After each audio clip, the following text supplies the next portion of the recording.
All right, so the Gibson 335. This was first introduced in 1958 as the first semi-hollow body acoustic electric guitar hybrid. You know, when guitars were first made, they were fully hollow, and when they amplified them, they were very prone to feedback.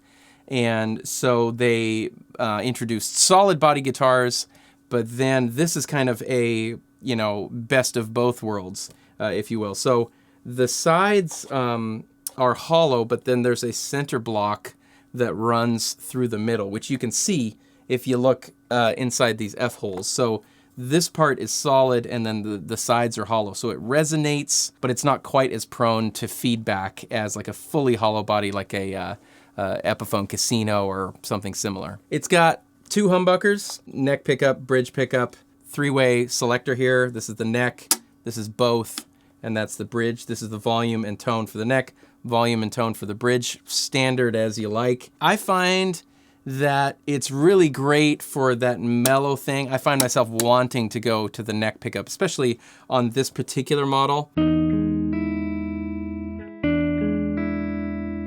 Very warm. You can feel the guitar, you know, sort of resonating. Many people have used these throughout the years, and there's also been several sort of offshoots of these within the Gibson line, like the 345 and the 355, very famously played by B.B. King. His beloved Lucille guitar was a 355, which is basically a 335 that's kind of souped up and very deluxe and fancy looking. So the bridge is like pretty barky, and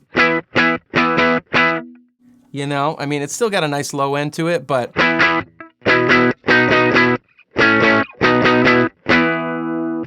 it's cool that it's that bright, because you could use it for, you know, more sort of soaring, leady type of stuff if you put a lot of gain on it.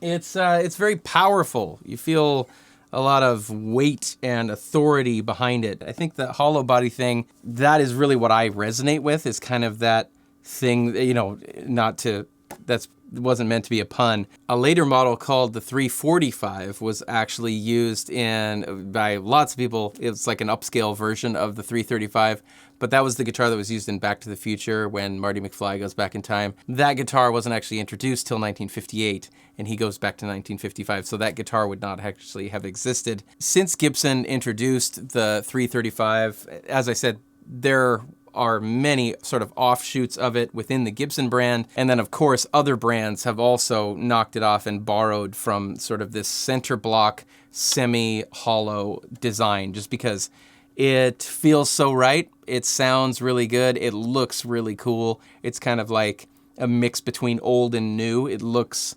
vintage, but it's also modern. So it kind of has a timeless look to it. You know, you could go see the Killers and they would be playing this. You could go see whatever your nephew's cool band somewhere in downtown Seattle and they could be playing this. You could also go back to 1958 and see someone playing this, and it's like one of those classic guitars. My main guitar, which is my Starcaster, is a similar kind of thing. Let me grab that.